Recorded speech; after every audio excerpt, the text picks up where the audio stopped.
Comment fonctionne le jaune ou l'influent? Le jaune est quelqu'un de très optimiste. Il réussit par la persuasion et par l'optimisme de sa personnalité. Le jaune fait appel au soleil et donc la personnalité jaune est une personnalité qui rayonne, qui est extrêmement optimiste, qui est communicatif, qui est volubile et qui est très dans la relation humaine avec ses collègues. Quelles peuvent être les limites de la personnalité influente ou jaune?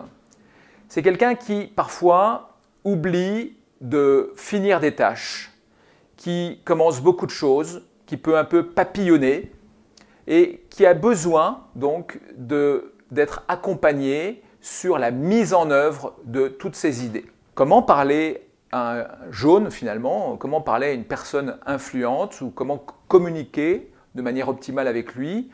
Probablement dans le management en étant très à l'écoute, en essayant vraiment de le persuader aussi, en étant en écoute par rapport à ses questionnements. Il faut, avec le jaune, désamorcer rapidement le conflit. Quelqu'un qui supporte assez mal le conflit. Donc si vous voyez qu'il y a des tensions avec votre personnalité, la personnalité influente ou jaune, il faut très vite désamorcer ce conflit pour remotiver le collaborateur. Quand vous êtes amené à recadrer une personnalité influente, il faut le faire de manière extrêmement relaxe, le faire de manière tranquille, sans hausser le ton de votre voix. C'est quelqu'un qui va être très sensible à la qualité relationnelle que vous allez mettre avec lui. En revanche, si vous avez un objectif à lui fixer, il faut être extrêmement réaliste sur les étapes à réaliser, sur les deadlines à respecter avec lui, parce qu'il a tendance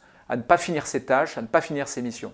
Donc, n'hésitez pas à être relativement précis avec lui sur les deadlines, à lui répéter les deadlines ou à effectivement lui donner des steps.